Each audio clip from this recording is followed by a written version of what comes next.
Welcome to the poet बंदा channel. तो first of all कैसा लग रहा है आज आपके यहाँ? बहुत अच्छा लग रहा है and it's my one of the initial podcast. तो आई नेवर थॉट कि मैं पॉडकास्ट में इनवाइटेड होऊंगा, but thanks a lot for inviting, a, also for all the warming and snacks you have made. क्या अभी चल रहा है आपके लाइफ में, ये बताइए। अभी I am in my phase of completing my masters, और नेक्स्ट 6 मंथ्स में मेरा मास्टर्स ख़त्म होगा। Also at the same time मैं एक कंपनी ऑब्स्टी ग्लोबल में काम करता हूँ as a back end engineer, and now I'm moving to Noida full time to work there. उससे काम करता है। वैसे आज का हमारा पॉडकास्ट का भी मेन जो कहे इंट्रोडक्शन करो या मोटिव भी हमारा वही है कि स्टूडेंट्स को लाइफ को लेकर। मैं अपने दादाजी के साथ बैठा हुआ था एंड वो पास्ट हो चुके हैं, बट मुझे याद आता है कि जब भी मैं बचपन के साथ बैठा था तो मैं दादाजी बोलते थे क्या तुम लोग इतना पढ़े यार, हमारे टाइम में था एक रात पहले 2-4 दिन पर 4 बार रटे, एग्जाम दे गए अच्छा नंबर आ गया। बट फिर एट द सेम टाइम मैं अपने दादाजी को कहता दादू हमारे यहाँ ऐसा नहीं होता, हमें तो पूरा एकदम रगड़ कर अब याद भी करना पड़ेगा, सारी चीज को लिखना पड़ेगा, स्कूल में होमवर्क चेक करो, ट्यूशन टीचर के पास अलग झेलो एंड दैट थिंग। मैं कह सकता हूँ कि मेरा बचपन का अगर अच्छा खासा टाइम तो यही सब चीज में चला गया एंड क्रिएटिविटी करने का मौका मिला। बट आई थॉट कि अगर मुझे लगता कि अगर मुझे और टाइम मिलता क्रिएटिविटी पर वर्क करने के लिए तो मैं और भी अपने आप को बेटर करता। But at this position I am the best, मैं अपने आप को बेस्ट मानता हूँ कि नहीं अभी मैं जो कर रहा हूँ वो बेस्ट कर रहा हूँ। तो दैट्स इट। सो एक बात पर जानना चाहूंगा कि आज का स्टूडेंट जो लाइफ है कंपेयर टू माय मेरे दादाजी या पुराने टाइम से इतना डिफरेंट लाइफ, मतलब मैं पुराने टाइम का तो नहीं बोल सकता हूँ जितना 5 to 7 years में डिफरेंस आया है, क्योंकि मैं उतना नोटिस किया हूँ। उतना रश, मतलब भाग दौड़ ज़्यादा मच गया है। एक दूसरे से आगे निकलने का जो रश है वो ज़्यादा हो गया है।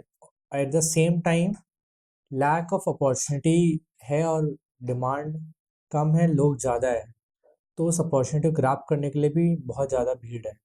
तो लोग एक दूसरे से आगे बढ़ना चाहते हैं, कोई एक दूसरे को साथ नहीं लेके जाना चाहता है। इसी कारण ये एक शिफ्ट आ गया है मार्केट में कि हमको कुछ ना कुछ करके कुछ ग्रैब करना है जल्द से जल्द, भले हमें कुछ भी करना हो, कितने रिश्ते गंवाने हों या हमें किसी को धोखा देना हो, या एट द सेम टाइम हम लोग आइसोलेट होके करना, लेकिन भाग दौड़ वाला। एक कह सकते हैं कि हम लोग कॉम्पिटिशन्स और प्रेशर थोड़ा ज्यादा हो गया, शायद वो हमने खुद ही डेवलप कर लिया। आई थिंक मेरे हिसाब से कि स्टूडेंट्स ने खुद ही डेवलप किया है कि मुझे आगे जाना है। और ये बात भी सही कि लैक्स ऑफ अपॉर्चुनिटीज हो चुकी है। मुझे अभी भी बताया जाता था कि जब मेरे दादाजी जब बिहार में थे तो उन स्पेशली घींच के लेके गया गया था गवर्नमेंट जॉब के लिए, बुलाया जा रहा था सामने से, ये सीन था। एंड आज का आप रश आपको पता ही है, लैक्स ऑफ पीपल भरते हैं। बट बहुत ज़्यादा। तो and student life is the mental health is one of the crucial things, क्योंकि अगर अगर हमारा दिमाग ही शांत नहीं रहेगा, अब मुझे कोई भी वर्क करना है तो फर्स्ट ऑफ कि मेरा माइंड पेशेंस होना चाहिए, काम डाउन होना चाहिए। अगर वही चीज नहीं रहेगा तो वी कांट डू एनीथिंग, कुछ भी नहीं कर पाते हैं। अगर मुझे कुछ भी करना, कोई असाइनमेंट या कोई प्रोजेक्ट करना है बट मेरा दिमाग तो कहीं और है, तो श्योर है कि उसमें हो गए। एंड आपके हिसाब से क्या लगता है कि एक अगर मैं आपसे पूछूं कि एक सिंगल बिगेस्ट प्रेशर अगर स्टूडेंट पर है तो क्या हो सकता है? परफॉर्मेंस प्रेशर है फॉर श्योर, कि मतलब स्टडीज प्रेशर तो रहता ही रहता है हमेशा से, लेकिन परफॉर्मेंस प्रेशर अमंगस्ट पीयर्स एक है सबसे बड़ा प्रेशर, कि हम अपने पीयर से कितना अच्छा परफॉर्म कर रहे हैं लाइफ में या अपने स्टडीज़ में। सामने वाला 80% लाया तो हमको 85 लाना है, हमें क्लास का टॉपर बनना है। दूसरा बात, हमारे पेरेंट्स कैसे हमसे एक्सपेक्ट कर रहे हैं। कुछ का प्रेशर पेरेंट्स का भी होता है कि पेरेंट्स चाह रहे हैं कि बच्चा हमारा 90 ही लाए, भले के बच्चे के उतना पढ़ाई के प्रति रुचि नहीं नहीं है अपना फिर भी। रुचि नहीं है या उनका मन नहीं लगता है, लेकिन पर प्रेशर के कारण वो पढ़ाई कर रहा हो तो उसमें मार्क्स नहीं आ पा रहे। इसी कारण सुसाइड केसेस भी ज़्यादा बढ़ गए आजकल। एज कम्पेयर टू मुझे यंग पता है। जनरेशन ही सुसाइड में चलने लग गया। 10th का क्लास का बच्चा हो, 6th क्लास का भी बच्चे का मैंने सुना हो कि सुसाइड कर लिया ड्यू टू एग्जाम प्रेशर। हाँ, मैंने कुछ दिन पहले गर्ल्स का केस था, शायद आई थिंक दिल्ली तरफ की थी। अच्छा। एंड सी वाज सिर्फ कितना, सिर्फ वो आई थिंक 95 स्कोर की थी। अब वो अपने डेथ नोट में लिखी थी कि मैं 100% स्कोर नहीं कर पाया, बोला ये सोसाइटी ही प्रेशर क्रिएट करता है, अपना खुद से ये नहीं होता है, लेकिन सोसाइटी प्रेशर क्रिएट करती है कि तुमको इतना कैपेबल होना है। हाँ बहुत स्टूडेंट्स लोग डिग्री भी इसी कारण कर रहे हैं क्योंकि उसके पेरेंट्स बोले थे कि हम इंजीनियर बने।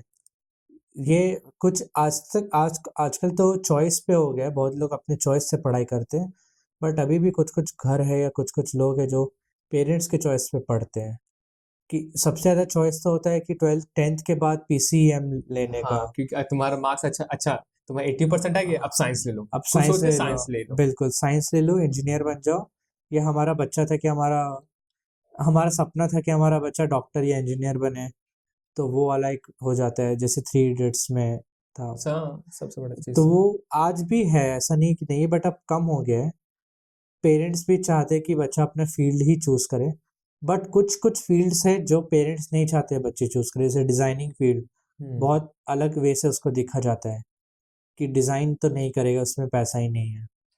आर्किटेक्चर हुआ, फिर इंटीरियर डिजाइनिंग हुआ, फैशन डिजाइनिंग को भी हुआ, ये तो ये तो फील्ड कोई बच्चा बोल दे। और कोई सबसे ज्यादा म्यूजिक फील्ड, म्यूजिक फील्ड तो हाँ, मुझे नहीं लगता कोई, आर्टिस्ट फील्ड में कोई बोले तो फिर कोई नहीं चाहता ही नहीं, कोई पेरेंट। वो बहुत रेयरली होता है। बहुत जैसे ईयरली होता है कि अगर थर्ड जनरेशन बच्चा म्यूजिशियन है, उसके पेरेंट्स पहले से म्यूजिशियन है, तब फिर भी वो कोई परस्यू कर सकता है, लेकिन ऐसे तो मुश्किल है कन्विंस करना। क्योंकि अगर हम लोग अपने इंडियन में ग्रेट सिंगर्स को देखें, श्रेया घोषाल जैसे हो हम्म। गई या लता मंगेशकर जी हो गए, इनके फैमिली में आई थिंक मुझे कोई दूर दूर तक कोई सिंगर नहीं था। हाँ। एंड सबसे अच्छी कि उनके पेरेंट्स मान गए, अगर वो बोलिए कि उनको उस चीज का परख हुआ है, उन्होंने उस चीज को वैल्यू किया, तो हम्म। आज हम सब जानते हैं श्रेया घोषाल और लता मंगेशकर जी के सॉन्ग्स हाँ। को। तो ये की चीज है। कुछ ये भी हो जाता है ना कि मैं जानता हूँ कि पेरेंट्स का कंसर्न सही है अपने जगह, बट उनको भी एक प्रूफ पॉइंट चाहिए होता है कि बच्चा केपेबल है। मतलब अगर पढ़ाई के साथ साथ या कॉलेज के साथ साथ वो ऐसा कहीं ऑडिशन दे या कहीं पर सेलेक्ट हो जाए, उसी से फील्ड में आगे बढ़ते जाए, तब पेरेंट्स को प्रूफ करना इज मोर इजियर। अगर मुंह उठ के बैठ गए कि हमको आर्टिस्ट बनना है, लेकिन ब्रश पकड़ना नहीं आता है, तब तो तो फिर कैसे पेरेंट्स मानेंगे? फिर तो लगेगा ना कि ये तो कुआं में ही जा रहा है, फिर तो बचाएगी। हाँ तो तो एक प्रूफ पॉइंट बहुत जरूरी है। वाशु, कोई मुझे एक ऐसा सिंपल रूल या कोई एक ऐसा कुछ मुझे बता दो कि अपना ये जो मेरे पर जो प्रेशर जो भी है, उस चीज को मैं टेक डाउन कैसे करूं। हम्म। वो बोला कि मुझे पता है एक बार में नहीं हुआ, लेकिन कुछ इजी स्टेप जिसके थ्रू आप इस चीज को बता सको कि हाँ, हम लोग धीरे धीरे काम डाउन कर सकते हैं। प्रेशर तब होता है कि जब हमारे प्लेट में बहुत कुछ होती है कि हमें बहुत कुछ करना है, तो डाउन द लाइन हमें अपने प्रायोरिटी सेट करने बहुत ज़रूरी है। कि फॉर एन एग्जांपल, कंसिडरिंग अगर मैं फाइनल ईयर का स्टूडेंट हूँ और मेरे पास 6 मंथ से प्लेसमेंट कंपनी आने में, तो मेरे प्रेशर क्या क्या हो सकते हैं कि मेरे फंडामेंटल स्ट्रांग हो, बेसिक्स क्लियर मेरे हो। प्रोग्रामिंग स्किल्स अच्छे हो, और मैं डेटा स्ट्रक्चर में बहुत अच्छा कर प्रॉब्लम सॉल्विंग हो पा रहा हूँ। अगर वो सोचे कि मैं साइबर सिक्योरिटी में भी अच्छा हो जाऊँ, फुल स्टैक भी बन जाऊँ, और फिर मैं क्लाउड डेटा कंप्यूटिंग। साइंस में भी क्लाउड कंप्यूटिंग सब कर लूँ, और फिर मैं 6 मंथ्स बाद कर लूँ, तो वो तो फालतू का प्रेशर हुआ ना ये। हाँ जबकि पॉसिबल है कि हमें अचीव ही नहीं कर सकते हैं इन 6 मंथ्स में। ये चीज अगर कोई फर्स्ट ईयर का बोले तो फिर वो सही भी है, क्योंकि उसके पास समय है। तो सबसे पहला बात है कि हमारे प्रायोरिटी क्या है। अगर हमारा प्रायोरिटी अभी एक डोमेन को लेके पकड़ के आगे चलना है, या हमें जो जो आता है उसी को लेके आगे चलना है, तो एक प्रायोरिटी लिस्ट डाउन कर ले अपना, कि अपना प्रायोरिटी बना लो कि हमारा ये 4 चीज है, हमें ये 4 काम करने पे ये अचीव हो सकता है। तो मैं अपना फंडामेंटल स्ट्रॉन्ग करने के लिए ये यूट्यूब प्लेलिस्ट है, डीबीएमएस का ये है, ओएस का ये, नेटवर्किंग का मैं एक एक घंटा डिवोट करूंगा हर दिन। हफ्ते में 4 घंटा पढ़ूंगा ये ईच सब्जेक्ट्स। और फिर मैं डेली रात में एक क्वेश्चन सॉल्व करूंगा डीएसए का। और फिर एट द सेम टाइम मैं अपने प्रोजेक्ट्स को ब्रश अप करूंगा, जो मैं बनाया हूँ पहले उसको वापस से देखूंगा, उसके डायग्राम्स बनाऊंगा, आर्किटेक्चर सही करूंगा, कोड में कुछ चेंजेस है तो वो करूंगा। अगर वो कोई डिपेंडेंसी हो 2 साल पहले, अब वो एग्जिस्ट ही नहीं करता हो, तो वर्जन चेंज हो गया हो, तो मैं वो कर सकता हूँ। तो ये मेरे प्रायोरिटीज है कि मैं प्लेसमेंट के लिए प्रिपेयर हो जाऊँ। फर्स्ट ईयर वाले के प्रायोरिटीज क्या होते हैं कि मैं जीपीए अच्छा मेंटेन रखूं, वन ऑफ द सबको लगे ठीक मेरा है, जीपीए अच्छा रहेगा तो भी मुझे कंपनीज आगे और वो बुलाएंगी। सही भी बात है। जीपीए और नो बैकलॉग रहना बहुत जरूरी है। बैकलॉग नहीं रहना चाहिए अपने एकेडमिक में। मैं खुद पछताया हूँ इससे, तो एक गिल्ट है कि मेरे को थोड़ा पढ़ लेना चाहिए था, और जीपीए मेंटेन रखूं। Also at the same time मैं कुछ ना कुछ एडिशनल पढ़ाई के अलावा पढ़ते रहूं जिससे मेरा स्किल इंप्रूव हो। ये होते हैं प्रायोरिटीज फर्स्ट ईयर वालों के। तो ऐसे ही मैं तुम्हारे फ्रेंड को भी ये एडवाइस करूंगा कि ऐसे ही करे कि अपने प्रायोरिटीज बना ले कि हमारे मेरे क्या प्रेजेंट प्रायोरिटीज है। तभी ये प्रेशर जो है वो कम हो सकता है। नहीं तो फिर एक प्लेट में सब कुछ रख लोगे तो किसी में भी ध्यान नहीं हो पाएगा। इन दैट सेंस है कि मुझे प्रायोरिटी सारा कुछ सेट्स करना है, क्या मेरे सबसे ज्यादा नेसेसरीज है। एंड ये एक थिंग्स भी है कि सबको थोड़ा प्रायोरिटी सेट करने में टाइम भी लगता है, क्योंकि मेरे ख्याल से कि अगर एक बार में किसी को अपना प्रायोरिटी सेट करना थोड़ा मुश्किल होगा, क्योंकि जैसे आपने बताया फर्स्ट स्टूडेंट के लिए बात सही है, क्योंकि तो हर चीज में खुद है, क्योंकि अभी उसके पास टाइम है एक्सप्लोर हाँ, करने का। बट फोर्थ स्टूडेंट के पास तो वो टाइम नहीं, क्योंकि अब उसने बहुत जितना एक्सप्लोर कर था, अब हाँ, उसके पास है कि करो या मरो वाला सीन हो गया उसके हम्म, पास। हम्म, तो एक चीज है, ये भी कर सकते हैं। आम, एक सवाल था कि हमारे पास बैरियर्स जो क्रिएट करना है या एक टाइम मैनेजमेंट होता है, हम्म, या इन सब से हमारे पर बहुत सारा थोड़ा प्रेशर बनता है। तो मेरे एक फ्रेंड था ना, वो पूछ रहा था मुझसे कि मैं क्या करूं, मुझे समझ नहीं आ रहा। उसकी फियांसी भी है, क्योंकि आज के कॉलेज टाइम हर के गर्लफ्रेंड होती ही है, साथ ही साथ बहुत से फ्रेंड सर्कल्स ग्रुप भी है। अब उनसे उनको स्ट्रेस हो जाता है। हम्म। तो कुछ ऐसे आप की पॉइंट्स बता सकते हैं जिनसे वो स्ट्रेस को कम कर सके, चाहे वो फ्रेंड्स सर्कल का हो, गर्लफ्रेंड से, या कोई भी अनेक कोई भी एक रिलेशनशिप इस तरह का हो। तो आप कैसे बैरियर करोगे इस चीज को? मतलब रिलेशनशिप के बीच में स्ट्रेस। रिलेशनशिप हो गया, हम्म, चाहे दोस्ती हो गए, या अगर आपके लिए परिवार के साथ भी है, तो उस चीज में एक बैरियर रखना तो जरूरी पड़ जाएगा, कि नहीं तो उससे भी ठीक मेंटल है। हेल्थ आ जाता है। तो क्या कर सकते नहीं, हैं? ठीक है। सबके अपने अपने एक बाउंड्रीज हैं। सबके पास अपने अपने लिमिटेड टाइम है। अब उस टाइम में प्रायोरिटी वाला बात तो समझ रहा हूँ, वो एक रहता है। अगर लोग कितने अंडरस्टैंडिंग है तुम्हारे आसपास, वो भी बहुत मैटर करता है। अगर उसकी जो फियांसे जो तुम बोल रहे हो वो है, तो वो चाहेगी कि मेरा पार्टनर जो कर रहा है उसमें वो सक्सेसफुल हो, तभी वो सही फियांसे है। चलो उसका तो बात रहने देते हैं कि कौन सही कि कौन गलत है। ये बात बट भी सही है।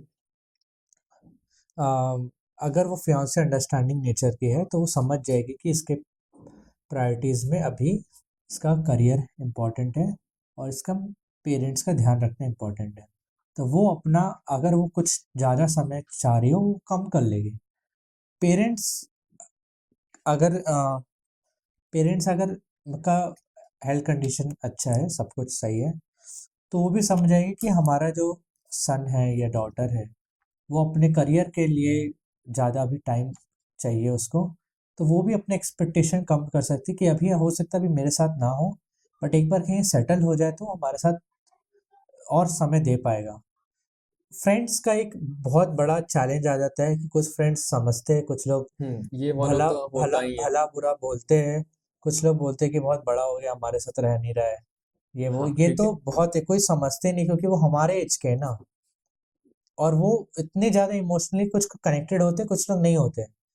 तो वो समझते नहीं है, तो उन उसको समझाने का फर्ज हमारा ही है एज ए इंडिविजुअल, कि हम ही बोल दे कि इस समय से ही मैं अवेलेबल रहूंगा। उससे पहले मैं अपने डू नॉट डिस्टर्ब मोड में हूँ, डीएनडी मोड में इस पूरे समय चल रहे डीएनडी मोड में हूँ। ना मैं कॉल उठा रहा हूँ ना कुछ कर रहा हूँ, वो अपने रूम में बस अपना काम कर रहे हैं। तो ऐसे बाउंड्रीज डिफाइन करना बहुत ज़रूरी है।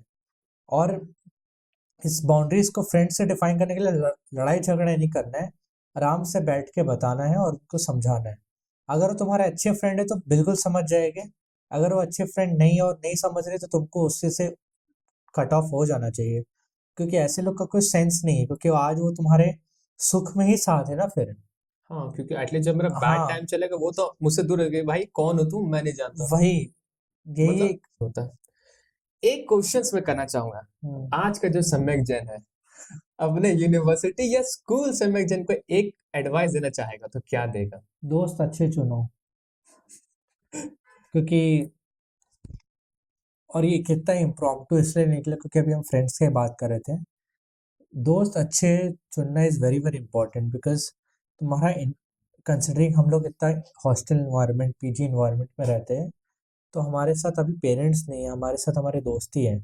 अगर वही डिस्ट्रैक्ट करे हमारे को, तो हम लोग अपने जो गोल के लिए आए वो नहीं अचीव कर पाएंगे। चाहे वो तुम्हारी गर्लफ्रेंड हो, चाहे वो अपने बेस्ट फ्रेंड्स हो, तो वो वही लोग डिफाइन कर सकते हैं जो हमारे आसपास हो। लोग बोलते हैं ना कि you are the average of the 5 people around you, तो सही बात है। जैसे आसपास लोग हरकत करें वैसे हम भी करने लग जाते हैं। जैसा इन्वायरमेंट है तो उसी हिसाब से अपने ढलने बिल्कुल बिल्कुल, तो दोस्त अच्छे बनाओ और इधर उधर भागो भी मत, ज़्यादा सक्सेस के पीछे मत भागो, मेहनत पे विश्वास रखो। मैंने एक बंदित कर एक मूवी सीरीज आई थी। उसमें उनका लास्ट सीन में बहुत अच्छा था कि वो बोलती हैं कि आज जो तुमने जीता है उसे भूल जाओ। तो सब क्वेश्चन करते हैं क्यों?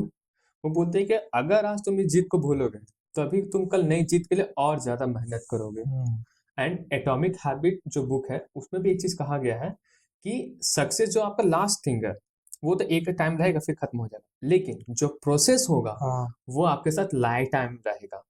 वही प्रोसेस आपको आने वाले नेक्स्ट गोल को भी आपको अचीव करने में हेल्प करेगा। तो आई थिंक हम लोग को प्रोसेस पर ज्यादा फोकस करना चाहिए। बिल्कुल बिल्कुल, ये सेम चीज प्रोसेस से मैंने जैसे आपने बताया कि आपका हॉस्टल से मैंने कुछ फ्रेंड्स हैं, कुछ हॉस्टल्स में रहते हैं, कुछ पीजीज में रहते हैं, कुछ घर में रहते हैं। तो इनमें एक कॉमन कैटेगरी जो हम लोग स्टूडेंट को बोलते हैं, कुछ इंट्रोवर्ट रहते हैं, कुछ एक्सट्रोवर्ट है, कुछ एम्बिवर्ट। तो एम्बिवर्ट को उतना कंसिडर नहीं कर सकते, तो अपने आप को हर जगह लेते हैं। लेकिन एज ए इंट्रोवर्ट और एज ए सिर्फ एक्सट्रोवर्ट ये अपना पर्सनैलिटी कैसे डेवलप करेंगे, अपना टाइम मैनेजमेंट कैसे करेंगे, क्योंकि हर एक पर्सन टू पर्सन स्टूडेंट का पर्सनैलिटी अलग होता है। सो आपने आपके जीडीजी का जो डिफेंस था उसमें सेशन भी था एज ए इंट्रोवर्ट करके था, मुझे प्रॉपर याद नहीं, मैं यहाँ पर उनका उसका पिक लगा दूंगा, सब लोग समझ जाएंगे। तो मुझे वो बताइए कि आपने वहां पर बताया था इंट्रोवर्ट और एक्सट्रोवर्ट को कैसे वो अपने रियल लाइफ चीज में आ सके, क्योंकि कुछ तो ख्वाबों की दुनिया में एज ए इंट्रोवर्ट, क्योंकि मैं भी एक टाइम पे इंट्रोवर्ट हूँ, मैंने भी बहुत ख्वाबों में जिया, बट टाइम टू टाइम मैंने इस चीज को रियलिटी में पेस्ट किया। और एक्सट्रोवर्ट होते हैं कि कुछ तो वो एनी टाइम बाहर में ही, उनका अपने बारे में नहीं पता। तो ये दोनों पर्सनालिटी किस तरह से अपने मैनेजमेंट को ठीक कर सकते हैं? इंट्रोवर्ट एक्सट्रोवर्ट में क्या, क्योंकि सब अपने एनर्जी कहाँ से ला रहे हैं वो डिपेंड होता है। इंट्रोवर्ट में एनर्जी अपने से ही आ रहे होते हैं इंट्रोवर्ट में, क्योंकि वो सेल्फ बिलीफ रखते हैं, अपने में रहते हैं, तो उनको अकेलापन का आदत पड़ा रहता है।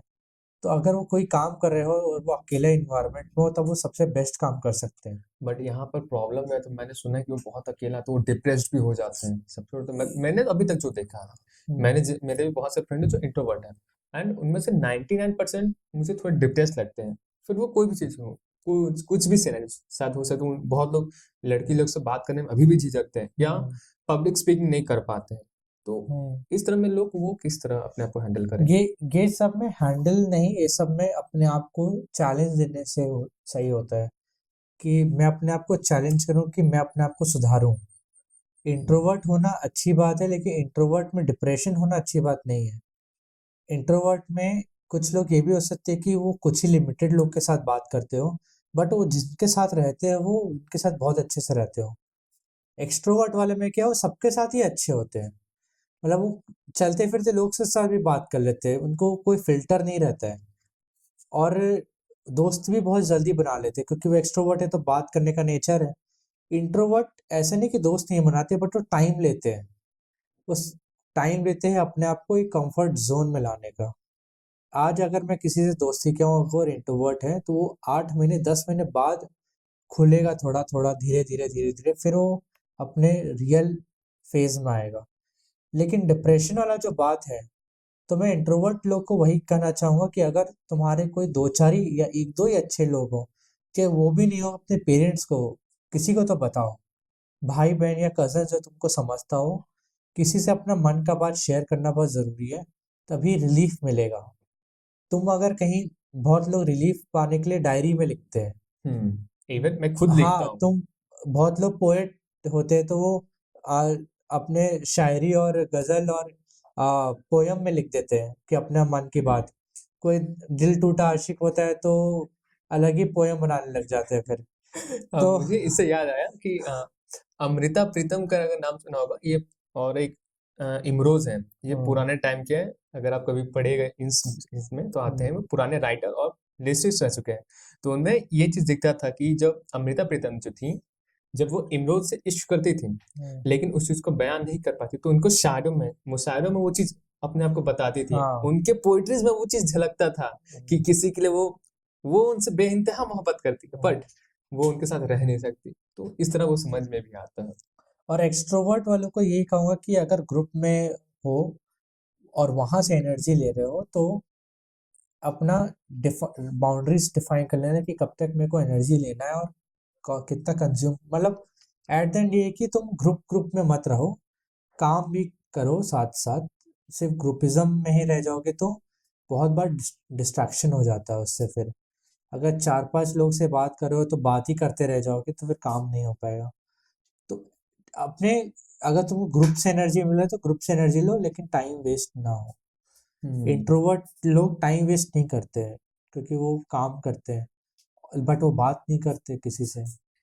तो इंट्रोवर्ट वालों को यही सजेशन है कि वो बात करे, किसी ना किसी को तो मन का बात बताए। पेरेंट्स सबसे बेस्ट होते हैं। अगर पेरेंट्स अंडरस्टैंडिंग तुमको लगता है कि वो नहीं है तो तुम अपने कजन्स या किसी एक एक दो पर्टिकुलर फ्रेंड को बताओ। मतलब किसी को ऐसा हो जिसके आप दिल की बात खुलकर आप कह सकते हो। किसी से, क्योंकि कोई ना कोई तो होगा, या बचपन का दोस्त हो या कॉलेज का कोई ऐसा हो, आ, या उसकी गर्लफ्रेंड हो या कुछ हो जिसको वो बता सके मन का बात।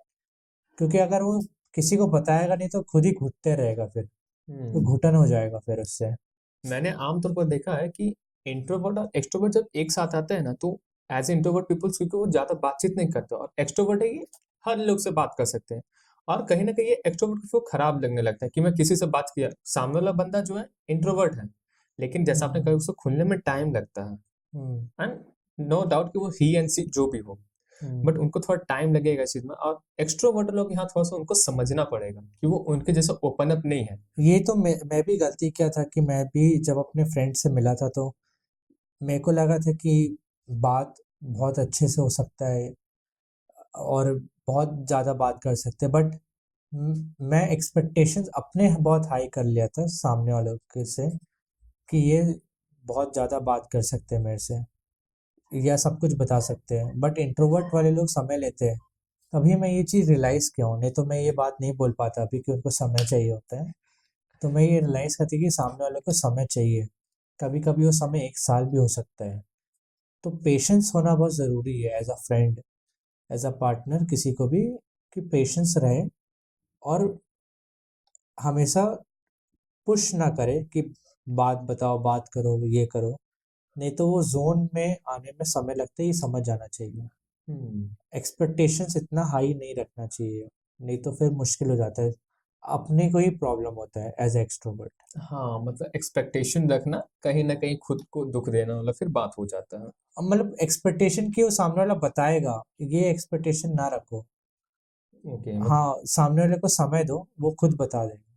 तो गाइस, हम्म, ये एक एडवाइस सबको देना चाहूंगा कि पेशेंस सम टाइम बहुत जरूरी है। हम्म, चाहे वो रिलेशनशिप हो, स्टडी हो, in other thing, some time आपको पेशेंस रखना पड़ेगा।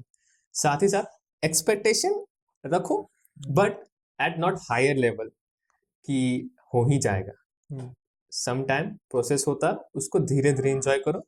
बाकी जो होना होगा वो तो होके ही रहे। इसके साथ साथ आप सोशल्स मीडिया पर और रेगुलर इवेंट्स में बहुत ज्यादा एक्टिव है। हम्म, मैंने जैसे आपके सीनियर्स में बहुत सारा आपके बारे में रिसर्च किया, देन पता चला कि आप जीडीजी गूगल डेवलपर ग्रुप रांची में हम्म, एज ए मेंटोर और स्पीकर्स हैं। बहुत सारे reputed college, even IIT Dhanbad में भी हम्म, आपने वहां पर सेशंस लिया।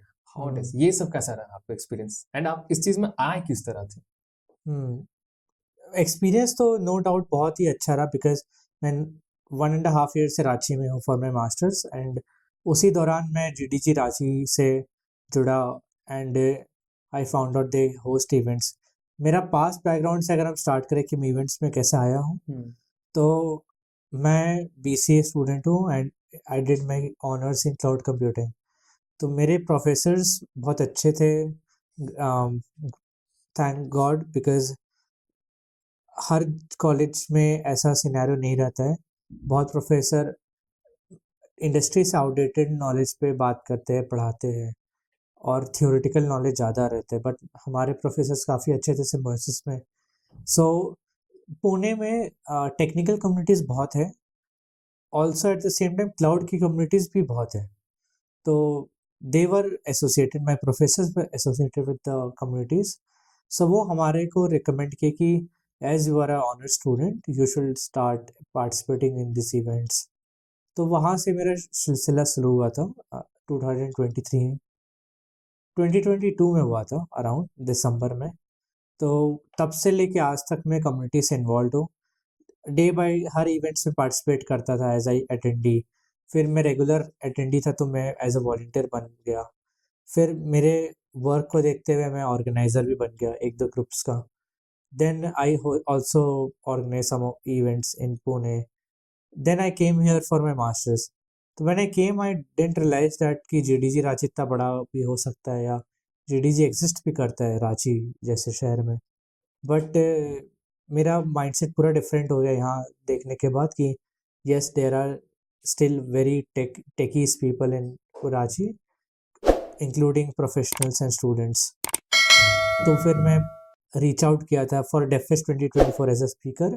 Then I got selected, so I gave my session. उसके बाद फिर मैं उनके कोर टीम में ज्वाइन कर लिया, और फिर वहाँ से मैं अलग अलग कॉलेजेस में इनवाइट के थ्रू जाते रहा। हर समय हम लोग कनेक्टेड रहेंगे तो कहीं ना कहीं होगा कि हम अपना बहुत ज्यादा टाइम देते चल जा रहे सोशल मीडिया में, नॉट इन सिर्फ कॉलिंग पर। फॉर एग्जांपल कुछ टाइम पहले मैं सच कहता था, रील्स घंटों में दिखता था। मेरा डेली का वॉच ओवर 2 घंटा 3 घंटे इस तरह जाता था। मतलब at the social media consumption एक बहुत है ना, आइए सबसे बिगेस्ट तो है। बड़ा डिस्ट्रैक्शन भी है। और ये सबसे, मतलब सोशल मीडिया अच्छा चीज़ भी और डिस्ट्रैक्शन भी, दोनों ही है। अपने दूर कजन्स को से कनेक्टेड रहना एक एडवांटेज है, लेकिन अपना 2 आवर्स वेस्ट करने डिसएडवांटेज है। तो मेरा मेरा एक्सपीरियंस तो ये था कि मैं अपना बैचलर्स में सोशल मीडिया फर्स्ट ईयर में स्टार्ट किया था, फिर मैं छोड़ दिया था, डीएक्टिवेटेड। बहुत लोग करते हैं 2 महीने में वापस आ जाते हैं। ये मेरे फ्रेंड आज भी करते हैं। तो ठीक है, तो मैं अकाउंट डीएक्टिवेट कर दिया था फर्स्ट ईयर के बाद, और फिर मैं आज तक आया नहीं हूँ। सारे सोशल मीडिया से गायब। हाँ, मैं स्नैपचैट पे भी नहीं हूँ, मैं इंस्टा पे भी नहीं हूँ, कहीं नहीं हूँ। मैं ट्विटर पे हूँ, बट ट्विटर पे भी एक्टिव नहीं हूँ। अगर जीडीजी रांची वाले बोलते कि अपना सोशल मीडिया में इंस्टाग्राम आईडी दो, तो वो मैं नहीं दे पाता हूँ क्योंकि मैं हूँ ही नहीं। तो ये प्रॉब्लम है। तो रील स्क्रॉल करना और ये सब अगर बचाना है तो 2-4 ऐप्स आते हैं। एक रीगेन एक ऐप है जो ऐप लॉक कर देता है 2 घंटा यूजेस या आधा घंटा यूजेस के बाद। 2 घंटा तो नहीं होना चाहिए limit, 45 minutes to 1 hour is best. अगर तुम्हारा काम सोशल मीडिया पे ही चल रहा है तो 2 आवर्स तो 3 आवर्स ठीक है, बट अगर तुम एज अ कैजुअल और स्टूडेंट हो तो फिर half an hour 1 hour max best है। कुछ लिमिट रखाना जरूरी है, कुछ अपने, ये सब बिलीफ पे है। मतलब मैं कितना ही बोल दूं कि ये ऐप लगा लो, ये कर लो, जब तक खुद से वो चिंगारी नहीं जगता है ना कि मेरे को कुछ करना है या कुछ, ये सब वेस्ट हो रहा टाइम, रियलाइज जब होता है ना तब ये चीजें होती है। मैंने बहुत से स्टूडेंट्स, जब वो खासकर जो स्टूडेंट है तो एग्जामिनेशन पास करते हैं यार कि हाँ। मैंने बहुत देर या सिर्फ सोशल मीडिया हैंडल किया, ये सिर्फ मैंने किया पूरा दिन यूट्यूब इंस्टाग्राम पर पूरा बिता दिया। And hmm. At the end जब उनका एग्जामिनेशन हो या फिर जब उनके पास खराब रिजल्ट आया, तब सोचा अरे यार काश मैंने उस टाइम ये टाइम को इन्वेस्ट किया कहीं और। तो वो रिग्रेट फिर होता उनको। ये तो सोशल मीडिया भी है Vasu, same time OTT platforms भी है इसी के साथ साथ। नेटफ्लिक्स और प्राइम का जो इतना बड़ा वेव है, हॉटस्टार, इतने कुछ आ गए। और अपने अब तो मोबाइल डेटा प्लान के साथ भी बंडल आते हैं, हॉटस्टार का सब्सक्रिप्शन, हम्म। किसी किसी में नेटफ्लिक्स का सब्सक्रिप्शन आता है।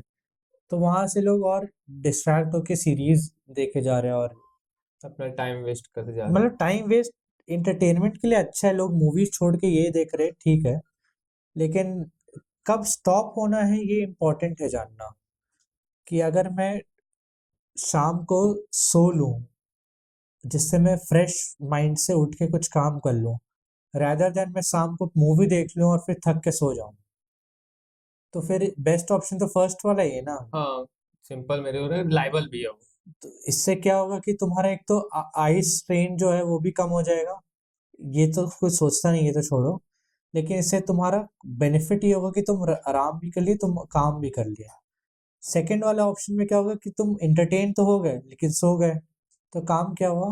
कुछ नहीं हुआ। इनपुट तो आपने दिया लेकिन आउटपुट आपका जीरो पे ही हाँ, मिलेगा। तो ये सबका रियलाइजेशन पे डिपेंड करता है कि कब हमें रुकना है। तो और एडवाइस ये भी है कि कब स्टॉप होना है ये इम्पोर्टेंट है, अपने फ्रेंड्स को टाइम देना कब स्टॉप करना है ये इम्पोर्टेंट है। अपने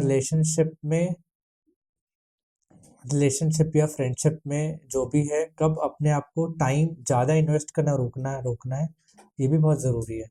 कि इसका अगर कोई हम, स्पेसिफिक लिमिटेशन है कि एक ही घंटे 2 घंटे? ये कुछ नहीं है, ये तो दोनों के अंडरस्टैंडिंग पे डिपेंड होता है, अपने फ्रेंड्स के अंडरस्टैंडिंग पे डिपेंड होता है कि how you make your environment better and productive rather than making them toxic। मैंने बहुत सारे, जब मैं अपने इनिशियल फेज में था एंड सम हाँ। इस प्रोसेस से मैं गुजरा हूँ, तो हम्म। मैं यूट्यूब पे बहुत लोग सुनता था, कोई बोलता कि सिर्फ 30 मिनट देखो, 15 मिनट देखो, हाँ। 1 घंटे देखो। तो उस टाइम पे लगता नहीं, सर्टेन टाइम पे वो मेरा डोपामाइन रिलीज हो रहा है, तो नहीं ये हम्म। बात सही है।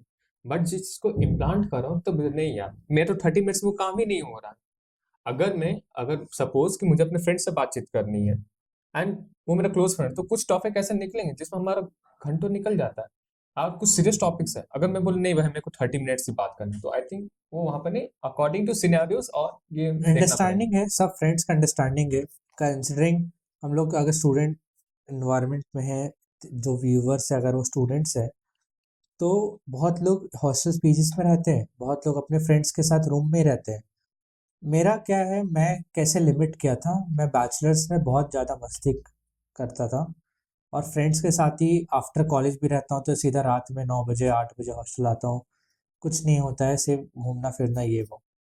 जैसे ही रियलाइज़ हुआ कि यहाँ मेरा बहुत ज़्यादा समय वेस्ट हो रहा है, मेरे को ये नहीं करना चाहिए, वैसे ही मैं, और दूसरे बात मैं कम्युनिटीज़ में ज्वाइन हो गया, तो समय तो मेरा कम्युनिटीज़ में ज़्यादा चल गया था, बट वो समय अच्छा है। कम्युनिटीज में स्पेंड किया हुआ समय वेस्ट नहीं है। It's good because you are learning new things, also at the same time you are meeting new people, making new friends. अपना समय कहाँ दे रहे हो वो इम्पोर्टेंट है। दूसरा, अपने आप को रोकना कहाँ है वो तो मैं बोला। हम्म। अभी मैं क्या किया था जब मैं मास्टर्स में आया था, तो I was fortunate enough to have a very good friend environment.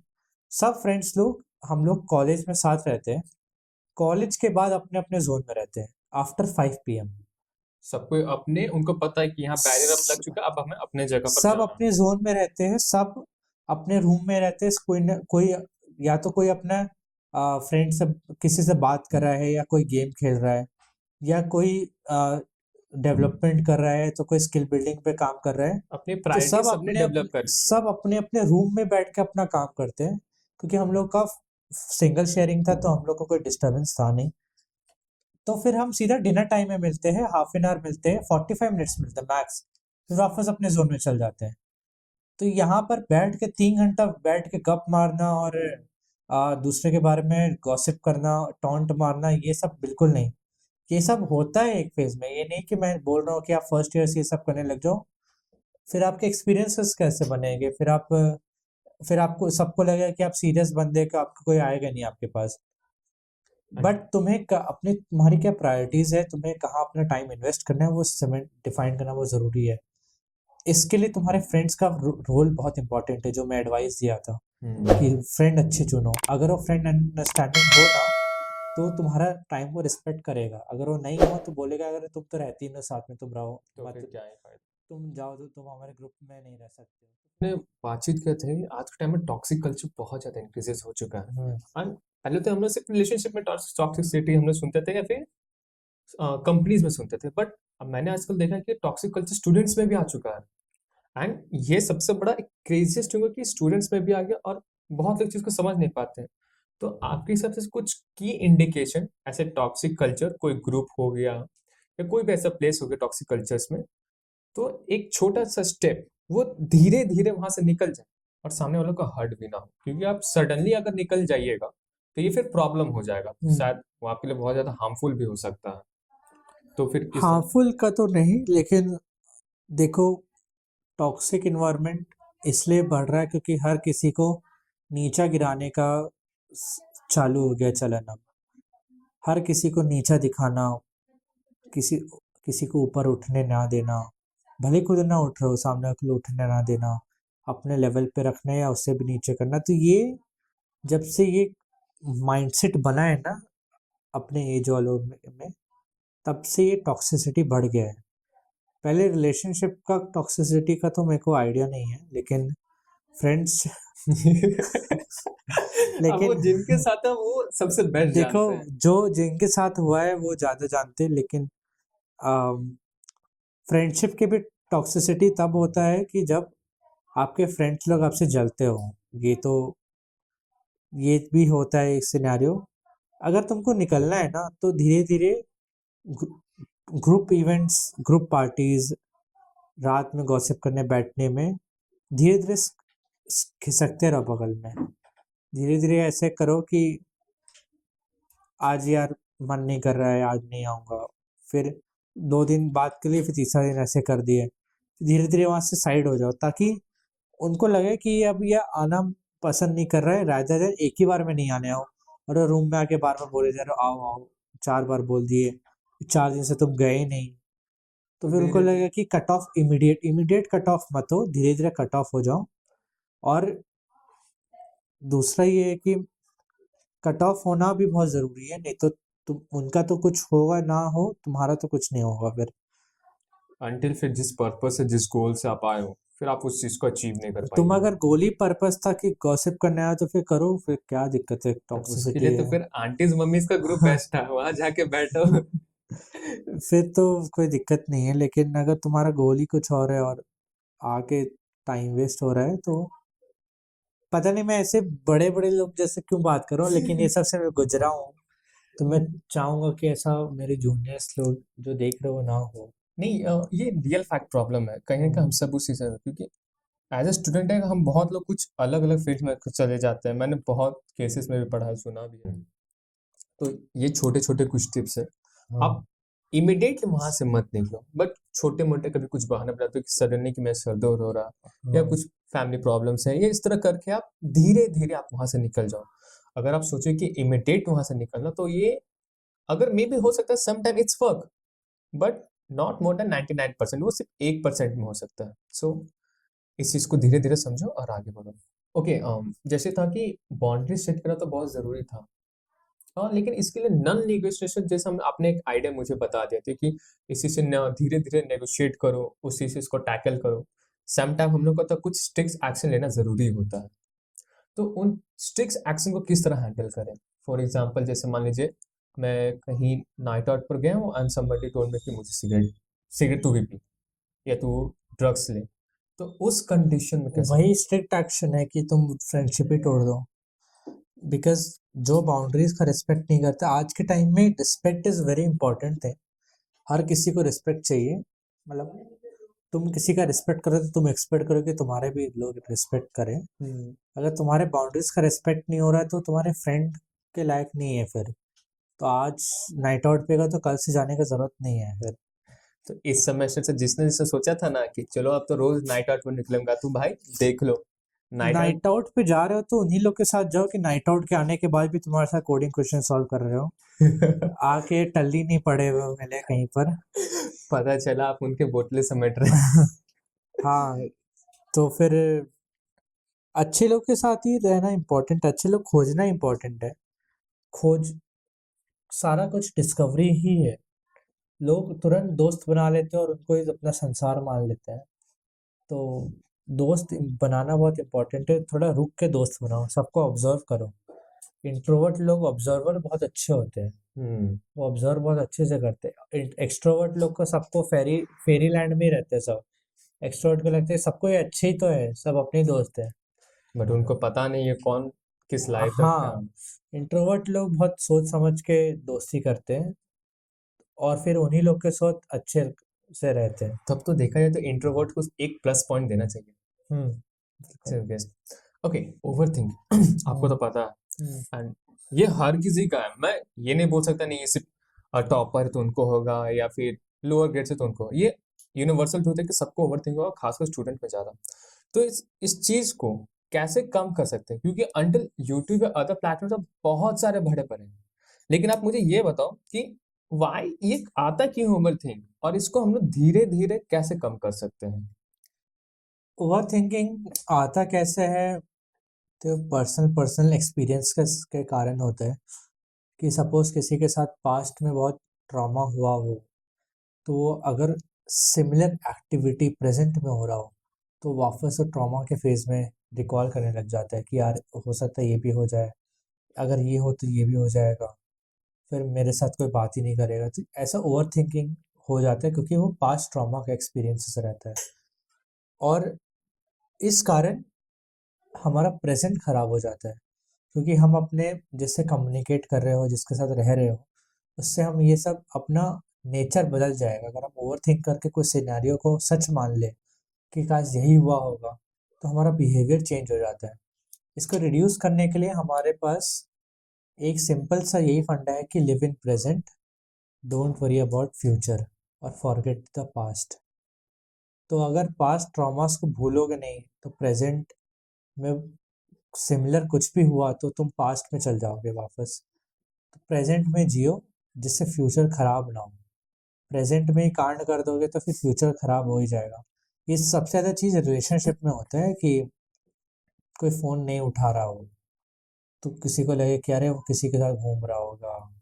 हम्म। फिर मेरे साथ नहीं हुआ नहीं है, बट मेरे कुछ फ्रेंड्स हैं जिनसे बातचीत करते हो पता चलता है, वो बोलते हैं कि भाई मैं कॉल क्यों उठाई, मैं 4 बार कॉल किया था, और उस चीज को वो इतना टेक डाउन ले लेते थे कि भाई क्या होगा, बस बस एट द एंड क्या होता है कि वो के फ़ोन भूल के चल गई है। या साइलेंट पर आ हाँ, गया। साइलेंट पे रह गया। तो ये सिंपल था। अगर लोग ऐसे एज्यूम करने लग जाए, एजम्पशंस का खेल है।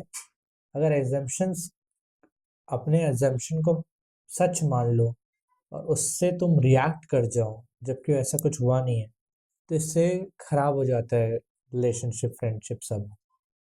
तो एजम्पशंस पे नहीं करना है, क्योंकि मैं भी पास्ट में ऐसा ही था, एजम्पशंस के बेसिस पे प्रेजेंट खराब कर देता था। तो वैसा ना करे तो ज़्यादा बेटर है। एजम्पशन भी क्यों हो, क्योंकि क्या पता उसका पास्ट कोई रिलेशनशिप हुआ हो, तो उसमें ऐसा हो गया हो एक्चुअल में ही, तो वो ट्रॉमा हिट कर रहा हो। तो इसीलिए पास्ट को भूलना बहुत ज़रूरी है, तभी प्रेजेंट सुधर पाएगा। बात सही और है। प्रेजेंट के बारे में, प्रेजेंट को बिगाड़ दोगे तो फिर फ्यूचर भी खराब हो जाएगा। हाँ, जस्ट लाइक वो देवदास का सीन याद आता है, पारो के चक्कर में ही it's got it all her life. तो तो हाँ। ओवर थिंकिंग कम करने का यही है कि थोड़ा कम सोचो, लेकिन सब बोलने की बात हो जाती है कि कम सोचो, मन में आ ही जाता है। एट द एंड वो प्रैक्टिस आएगा ही। प्रैक्टिस ही करना पड़ेगा कि हम अपना पास्ट को भुलाएं और कम्युनिकेट करें। तुम अपने एजम्पशंस को मानने से पहले कम्युनिकेट कर लो, हल्का सा पूछ लो कि ऐसा ही था क्या, क्या था, ताकि तुम्हारे मन में जो चल रहे हैं वो सब शांत हो जाए। अगर तुम पूछो ही नहीं और एजम्पशंस पे बिलीव करने लग जाओगे, तो फिर खराब हो जाता है सिनेरियो। वही बात है, मान लो ऐसा हुआ था। हम्म, मान लो ऐसा हुआ था, तो हाँ, ये सब सर कि वो मान लो वाला जो पल और जिंदगी है ना, उसमें हम लोग ज्यादा फिर जीने बिल्कुल लगे, बिल्कुल। एंड दैट्स हमें उस चीज से अब बचना पड़ेगा। हम इसके लिए बोला जाता है कि बहुत सारा एक एक्सरसाइज तो बोला जाता है, बट वो सबके लिए होता पॉसिबल होता भी है कुछ, लेकिन मैं मेरे साथ जब ऐसा हुआ था तो मैंने चैंटिंग और ब्रीदिंग एक्सरसाइज पर फोकस किया था, हम्म, एंड वो जो चीज था वो मेरे को बहुत हेल्प किया था। हम्म, इन दैट सेंस वो मेरा थोड़ा रिलेशनशिप में भी था, कुछ प्रोजेक्ट्स को लेकर था, मतलब ओवरऑल वो मिला के सब कुछ रहा है चीज हम्म। का। बट हाँ, एक चीज मुझे जो सबसे लगता है ओवर थिंक को कम करने के लिए, राइटिंग आई थिंक। हाँ, writing down your thoughts is something. वो एक है कि जो जो मन में आ रहे हो वो सब लिख लो, और फिर वापस देखो बाद में, जब सब कुछ सिनेरियो सही हो गया हो, कि मैं कितना गलत सोच रहा था। उससे फिर समझ में आता है कि मेरे को कम सोचना चाहिए। हाँ, मुझे याद है, मेरे हम्म, साथ एक इंसिडेंस हुआ था। ऑलमोस्ट 2 to 3 मंथ्स में उसी के बारे में तो थिंक हम्म, करता था, नहीं करता था उस टाइम। लेकिन जब लास्ट टाइम मैंने उसको पेपर डाउन किया, एंड उस दिन और आज दिन अभी कन्वर्सेशन में मुझे उसका चीज याद आया, वरना उससे पहले मुझे कभी इस चीज का याद नहीं आया था। आज जाके पक्का देखूंगा पेपर में क्या लिखा था। That's great. अच्छा, आपकी सबसे सबसे बिगेस्ट डिफरेंस क्या है आपकी स्कूल लाइफ और यूनिवर्सिटी में? और सबके लिए यही चाहिए कि सबका स्कूल लाइफ और यूनिवर्सिटी लाइफ इतना डिफरेंस क्यों हो गया? स्कूल लाइफ में कंसिडरिंग मैं बोर्डिंग में ही पढ़ा हूँ बचपन से, तो स्कूल लाइफ में थोड़ा रिस्ट्रिक्टेड माहौल में रहते थे। टाइम टू टाइम उठना था, मॉर्निंग ट्रेनिंग रहता है, टाइम से स्कूल जाना, टाइम से स्कूल से आना, प्लस बंक नहीं मार सकते हैं, हॉस्टल में रह नहीं सकते। बोर्डिंग स्कूल में स्ट्रिक्ट होता है इन्वायरमेंट। यूनिवर्सिटी और दूसरा है कि सारे सब्जेक्ट्स पढ़ना इक्वली इम्पोर्टेंट है, और उसके अलावा लाइफ नहीं होती है, अपना कोई हॉबी वॉबी कुछ नहीं होता है, अनलेस एंड अनटिल अगर आप स्पोर्ट्स में किसी का हॉबी हो तो कुछ। अगर यूनिवर्सिटी में हम आ जाते हैं तो हमारे पास कुछ फ्रीडम आ जाता है, कुछ। बस ये भी एक और डिफरेंस है कि टीचर्स लोग ध्यान उतना नहीं देते जितना कॉलेज स्कूल में देते थे, क्योंकि स्कूल में स्टूडेंट का बडिंग फेज होता है, लर्निंग। 30 से 40 तक ही वो टीचर्स स्टूडेंट रहेंगे, और उतने में टीचर्स को सबको पता है कि इनको देखना है। हाँ, तो सबको पता है, सबके बारे में सब कुछ पता है नाम के साथ। यूनिवर्सिटी में आके नाम को कोई बॉदर ही नहीं करता है कि तुम्हारा क्या नाम है, तुम्हारे कितने मार्क्स आ रहे हैं, तुम्हारे क्यों मार्क्स कम हो रहे हैं। बस आते हैं, पढ़ाई पढ़ाते हैं, चल जाते हैं। अनलेस अनटिल अगर कोई टीचर का किसी होनहार बच्चे से कुछ होप्स हो, तो हाँ, 101 अटेंशन तो उस समय मिल जाता है। जैसे मुझे मिलता है कि मेरे जो प्रोफेसर्स हैं, तो मैंने कुछ स्कूल में कुछ ऐसा कांड बोल दिए, आप कुछ अच्छे अच्छे चीजें भी किए हैं, हम्म, तो जिस कारण से टीचर्स मुझे रिकॉग्नाइज करके रखते हैं, एंड वो हाँ, एक्सपेक्टेशंस करते हैं कि कुछ अगर कुछ अलग हो रहा, तो उनका एक्सपेक्टेशन रहता है कि मैं वहाँ प्रेजेंट रहूँ। हम्म। तो ये बिगेस्ट डिफरेंस हो जाता है स्कूल लाइफ यूनिवर्सिटीज में।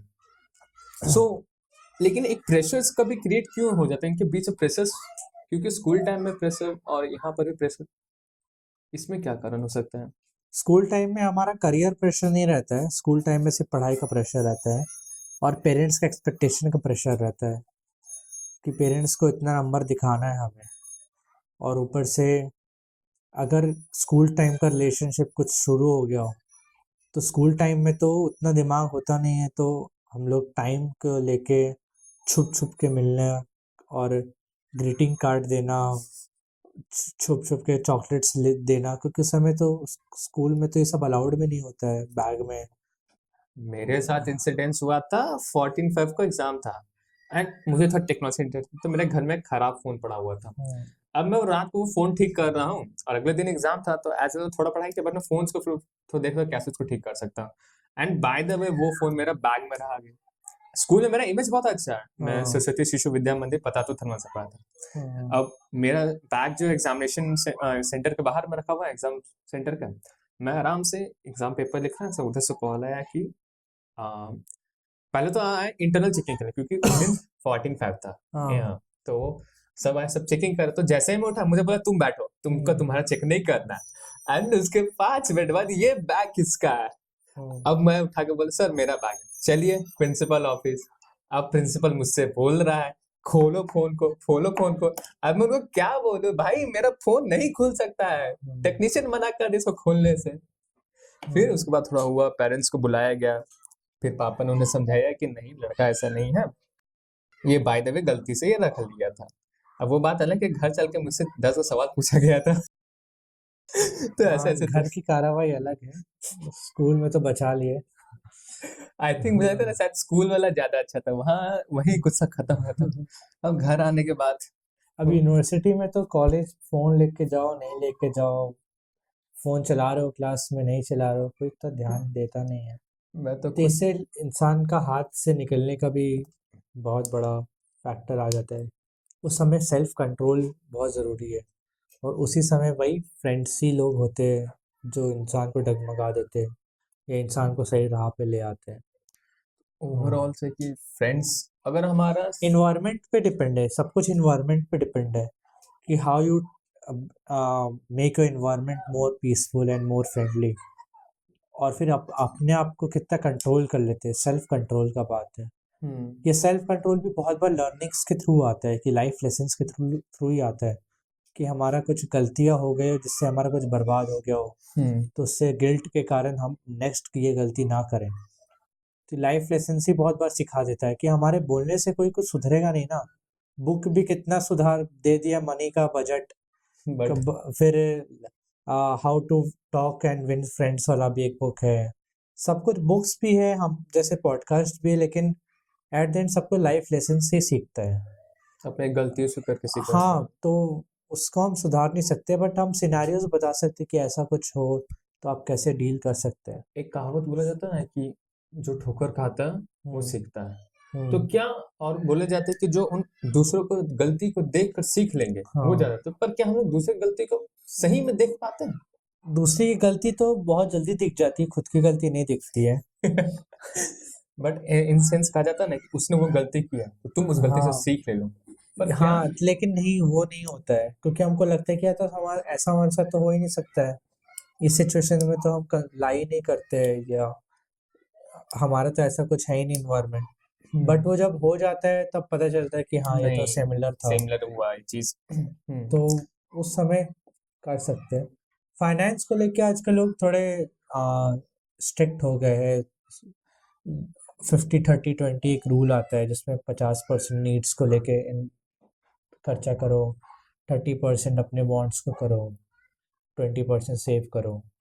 मैंने तो एक रूल पढ़ा था, 80-20 रूल है जो मैं अप्लाई करता हूँ। हाँ, वो ऐसे ही मैंने लिंक्डइन पर पढ़ा था, मुझे वो बहुत अच्छा लगा, तो फिर मैंने उसका पेपर कट आउट करके फिर मैंने उसको रख लिया। हाँ, एंड कुछ भी जब मैं करता हूँ तो वो चीज़ को मैं हेल्प करता है, चाहे वो लर्निंग हो, हम्म, रिलेशनशिप हो, टॉपिक हो, उस चीज़ को मैं प्रॉपर वहाँ पर यूज़ करता हूँ। हम्म। तो ओके, जैसे आपने सारा सिचुएशंस हमें बताया, तो एक गोल्डन रूल हम लोग बता सकते हैं क्या कि ये सारी सिचुएशन जब मैं उस समय अपने माइंड को काम डाउन कैसे रखूं, फिर चाहे वो डेडलाइन हो या फिर मेरा दिमाग थोड़ा खराब हो या ध्यान भटका हो, उस प्रेजेंस में मैं अपना माइंड को काम डाउन कैसे रखूं? एक नोटबुक लो और उसमें अपने प्रायोरिटीज लिखो कि अगला एक हफ्ता हमें क्या करना है, मेरे क्या ब्लॉकर्स है, क्या चीज़ मेरे को रोक रही है। हम्म। फॉर एग्जाम्पल, अगर मेरा रिलेशनशिप, मेरा फ्रेंड्स लोग मेरे से 2 घंटा 3 घंटा समय मांग रहे हैं, हम्म। तो वहाँ मेरा सबसे ज़्यादा टाइम जा रहा है। तो मैं उन सबको समझा दूँ कि इस वीक में काम नहीं रह नहीं सकता हूँ, तो मेरा ये काम है, जिससे एक तरफ से इंसान माइंड शांत हो जाए कि मेरा फ्रेंड्स लोग मेरे से बुरा नहीं मान रहे हैं। हम्म। फिर मैं अपने काम पे फोकस करूंगा, और फिर मैं काम भी वही करूंगा कि जो मेरा डेडलाइन मीट कर पाए, जो मेरा काम, जो मेरा गोल है वो अचीव हो। और ये स्मॉल स्मॉल सिनेरियो का अपना अपना प्रायोरिटीज होते हैं कि आज मेरे कल एग्जाम है, तो आज मैं बैठ के डीएसए नहीं कर रहा हूँ, मैं कल का पढ़ाई कर रहा हूँ। जैसे बहुत लोग होते हैं, हाँ, जैसे एग्जाम से एक वक्त पहले अरे देंगे ना, अभी तो हम सीरीज पर सीरीज देखे जा रहे हाँ, हैं। तो अगर फैमिली मैन का नया सीजन आया है और उसी समय एंडसम भी चल रहे हैं, हाँ, तो डिपेंड कि तुम्हारे पास अगर एक दिन का समय बीच में गैप है, तो तुम फिर भी एक एपिसोड 2 एपिसोड देख सकते हो, एज ए एंटरटेनमेंट पर्पस। बस। और अगर तुम नहीं कि मैं पूरा रात में सीजन ही निपटा दूंगा और फिर देखा जाएगा क्या पढ़ेगा, तो फिर दिक्कत है। तो अपने प्रायोरिटीज सेट करना बहुत इंपॉर्टेंट, जिससे प्रेशर कम हो। हम्म। जो जो तुम्हारे इन्वायरमेंट में लोग हो उन सबको बता दो कि मैं ये समय अवेलेबल नहीं हूँ। हम्म। अपना अवेलेबिलिटी रखना भी बहुत इंपॉर्टेंट है, हर किसी के लिए हमेशा अवेलेबल नहीं रह सकते। आई थिंक एक एबिलिटी की बात है, जैसे बहुत सारे सीन्स रहते हैं कि आप हर समय हर किसी के प्रेजेंट हो जाते हो, तो कहीं ना कहीं तो लोग सुनता हूँ। आपका वैल्यू नहीं करते हैं। हाँ, इज दैट राइट? क्योंकि मुझे हाँ, कुछ सीन में हाँ लगता भी है और कभी थोड़ा कंफ्यूज होता है कि वो नहीं। कुछ लोग अपना नेचर ही ऐसा रखते हैं कि बहुत केयरिंग नेचर के होते हैं, कि यार मैं तो अपने दोस्त के लिए हमेशा हूँ, बट मेरे टाइम में मेरे साथ कोई है कि नहीं, वो कोई है कि नहीं। हाँ, आई थिंक ये ज्यादातर मैं रिलेशनशिप में मैंने देखा है हम्म, कि सर्टेन बंदा उसके 24/7 अवेलेबल है, बट जब उसका टाइम आया तो समटाइम वो अवेलेबल नहीं। तो वो तो रॉन्ग चॉइस ऑफ पार्टनर ही हो गया है फिर तो। रिलेशनशिप में कोई ऊपर नीचे इक्वल नहीं होता है, but emotional availability is something हर कोई डिमांड करता हो। हर दोस्त चाहता है कि एक दोस्त इमोशनली अवेलेबल तो रहे, हम्म। तो उसके लिए अवेलेबल रह सकते हैं, बट सब कुछ छोड़ छाड़ के पड़े हुए हैं, अनलेस अनटिल कुछ मेजर हो गया हो, तो हम्म। फिर वो गलत है। वो दोनों को समझना चाहिए। और नॉट द एक्सपीरियंस है तो मैं क्या ही बोलूँ, लेकिन फिर भी कर सकते हैं। ऐसे मतलब वही बात है कि हम्म। अंडरस्टैंडिंग होना जरूरी है फिर भी। अंडरस्टैंडिंग होना ज़रूरी है, अपने प्रायोरिटी सेट करना ज़रूरी है, अपने गोल्स के लिए क्या क्या मेरे वीकली गोल्स हो गए, मेजर गोल को अचीव करने के लिए क्या मेरे वीकली गोल है, क्या मेरे मंथली गोल है और क्या मेरे डेली गोल है। हर कोई ये बोलता है यार मैं तो ये बुक्स बुक्स के भाषा बोल रहा हूँ, वीडियोस की भाषा बोल रहा हूँ, लेकिन एक्चुअल में ये बहुत ज़रूरी है। एट द एंड जिस दिन तुम कंपनी में भी जाओगे तो हर दिन का टास्क मिलेगा तुमको, हाँ कि आपको और इतना तुम्हारे करना है। पास हर वीक का भी टास्क रहेगा, तुम्हारे पास हर महीने का और क्वार्टर का टास्क रहेगा, अगला 3 महीने का।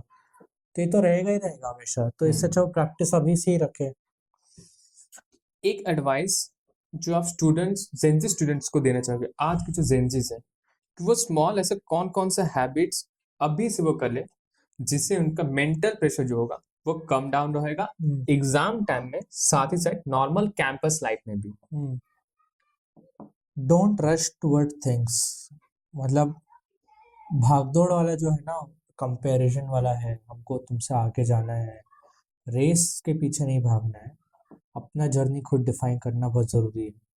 हर किसी के लाइफ के गोल्स अलग है, हर किसी को किसी ना किसी को पैसा ज़्यादा कमाना है, तो किसी को फैमिली संभालना है, किसी को मस्ती करना है।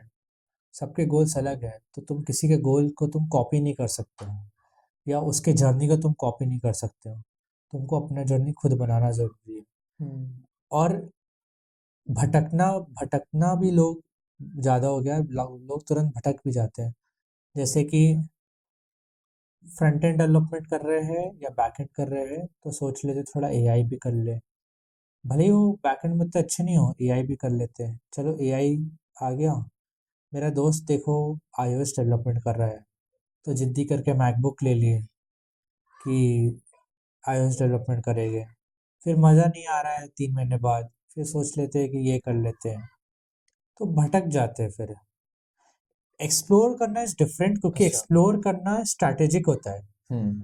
क्योंकि हम एक दिन बैठ के हम अपने अगले 3 महीने के गोल्स डिफाइन कर लेते हैं, रिसोर्सेज डिफाइन कर लेते हैं कि हमें यहाँ से पढ़ना है, हमें ऐसे टाइप के कुछ प्रोजेक्ट बना सकते हैं, और मैं इन लोग से बात करके कुछ मीनिंगफुल अपना 3 महीने यूटिलाइज कर सकता हूँ। वो स्ट्रैटेजिक थिंग है, वो उसको भटकना नहीं बोलते हैं।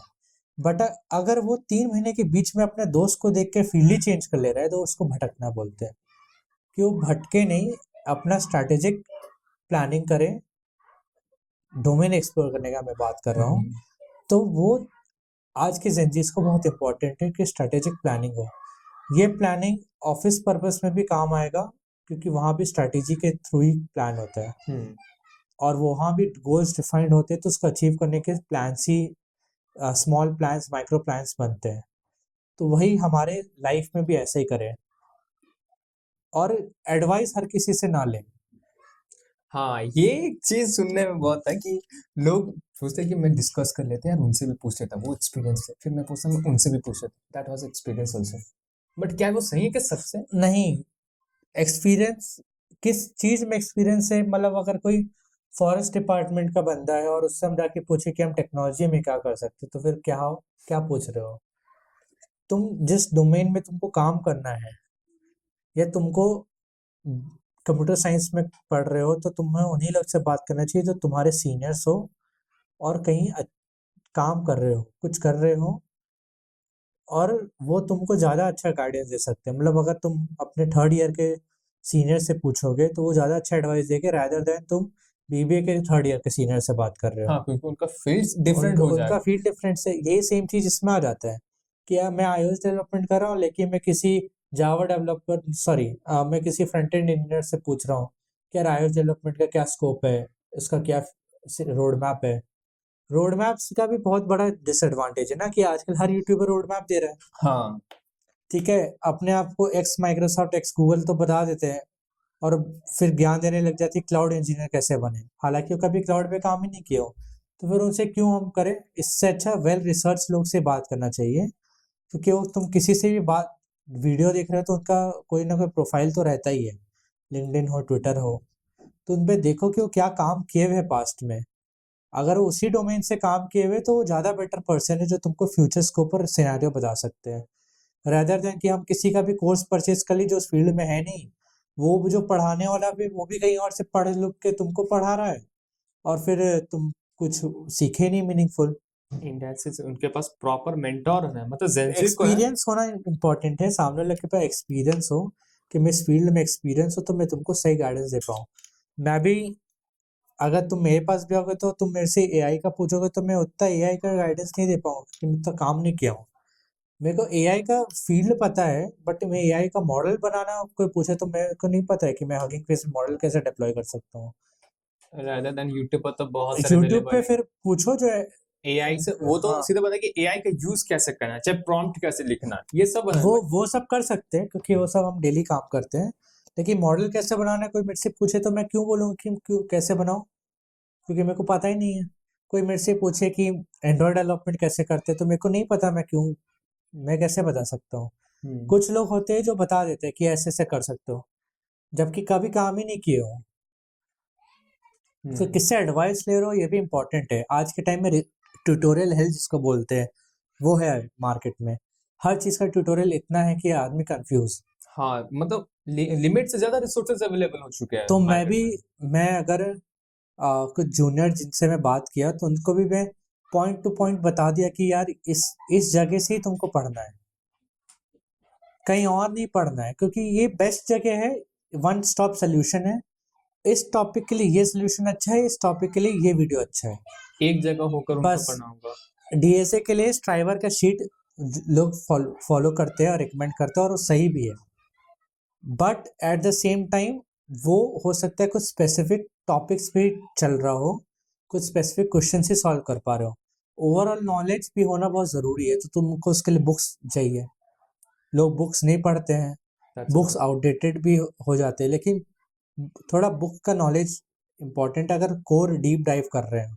हम्म, तो डिपेंडिंग अपना अपना कैसे कैसे किसका क्या एक्सपीरियंस रहा है तो उससे एडवाइस लेना चाहिए।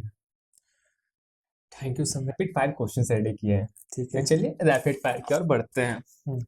तो हमारा पहला क्वेश्चन है, व्हाट सम्यक Jain do in free time beside girlfriend और फैमिली? गर्लफ्रेंड तो नहीं है लेकिन फैमिली उनको फैमिली हटाकर फ्री टाइम में उनसे बातचीत करने के अलावा। आ फोटोग्राफी मैं करता हूँ। मेरा हॉबी है स्कूल टाइम से ही। तो फ्री टाइम में मैं कैमरा लेके निकल जाता हूँ, कुछ ना कुछ सिनारियो का करता हूँ, उसको एडिट करता हूँ। I don't post anyway but मैं अपने ओह पास रखता शिट, हूँ। अभी मैं तुमसे अपने व्यूअर्स को दिखाता, भाई देख लो, जरूरी नहीं नहीं, है मैं आगे। कुछ फोटो शेयर कर दूंगा हाँ प्लीज प्लीज। बट ये मैं करता हूँ फ्री टाइम में। और मैं मैगजीन्स पढ़ता हूँ बहुत। तो मैं दो रीडर तीन आप बहुत बड़े हो। तो मैं टेक मैगजीन्स का सब्सक्रिप्शन लिया हुआ हूँ, दो ओह, तीन। तो वो आते हैं डिलीवर हर महीने आता है तो वो मैं पढ़ता हूँ। ओह। And second question, how you feel when you are first time stage versus today on stage? First day I was very anxious, बहुत ज़्यादा डरा हुआ। बट आज मैं मोर कॉन्फिडेंट, बहुत नो फिल्टर्स। मतलब ऐसा नहीं कि फिल्टर्स नहीं है बट स्टिल मैं अनप्रिपेयर्ड जाता हूँ। मेरे को पता है कि I know what to speak, I have the slides ready. तो आराम से, no no script, nothing, no speaker notes. कभी ऐसा हुआ कि किसी को, मतलब जब आप सेमी एज में ना प्योर पूरे न्यू हो ना ही पूरे प्रोफेशनल हो चुके हो, but at the same time कोई सेम स्टेज पर ऐसा हुआ कि किसी से आई कांटेक्ट हुआ है, थोड़ा सा उस टाइम नर्वस हो गए? ये यस यस यस, मैं सेशंस अपने कॉलेज मेट्स के सामने नहीं दे पाता हूँ बिकॉज वो थोड़ा, आई डोंट नो, मैं बहुत ज़्यादा एनजाइटी फील होता है कि मैं कॉलेज मेट्स के सामने कोई ना कोई हंस रहा है कि कोई कुछ कमेंट्स पास कर रहा है। ये मैं सोचता नहीं बट थोड़ा लगता है तो मैं एंशियस हो जाता हूँ उस कारण। अनलाइक मैं rather any conference any different college उसमें करवा दो, कोई प्रॉब्लम नहीं है, वहां बट मेरे पे क्लासमेट्स के सामने मेरे को डर लगता है आज भी। अच्छा, कोई हमारे व्यूवर्स को ऐसे हैं जो ये चीज करना चाहते हो, उनके लिए एक एडवाइस जो मैं अपने बैचमेट्स के सामने वो करने वाले हुए स्टेज पर जाने दीवार को देखो, उन्हीं से बात करो, दोस्तों की तरफ देखो, हंसा देगा। हाँ ये हाँ तो है, वो तो उधर से उंगली करते हाँ रहेंगे। हाँ, तो वो कुछ ना कुछ फनी एक्सप्रेशन देते रहेंगे तो फिर तुम्हारा बैंड बज जाएगा प्रेजेंटेशन में। Okay, the last question, one advice to today Gen Zs. Same, stay away from tutorial help, Don't follow any random creator or random roadmaps.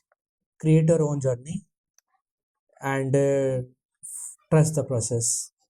So Gen Zs याद रखना, अपना जर्नी खुद डिसाइड करना, क्योंकि तुम आए भी अकेले हो और कुछ न्यू डेवलप करना है तो तुमको जाना भी अकेले ही होगा.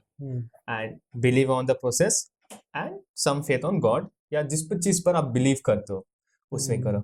और आखिरी सवाल आज के पॉडकास्ट खत्म करने से पहले, one advice to our channel the poet बंदा चैनल को. First of all,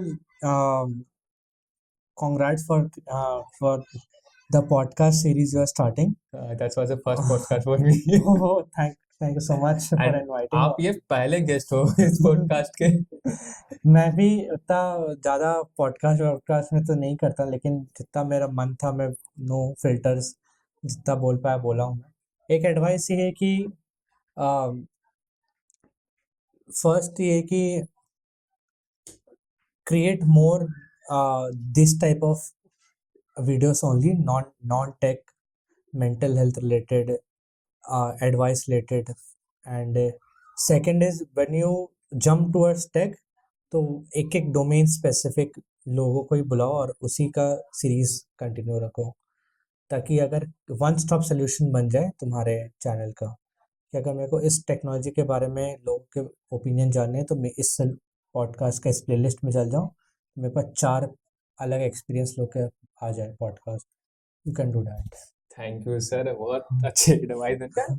मैं और मेरी टीम प्योर इस पर ट्राई करें सीचर करने के लिए. बिल्कुल. आपके साथ कॉन्वर्सेशंस आज बहुत मजा आया, कुछ Same मस्ती यार, मजाक भी same हुई यार. And all this things. एक कैसा लगा आज का फिर भी? बट कुछ देख लेना, एडिट हो जाए तो एडिट कर देना. आई थॉट शायद मैं एडिट करता हूँ, कुछ डिपेंड करते हैं मेरा ऑडियंस.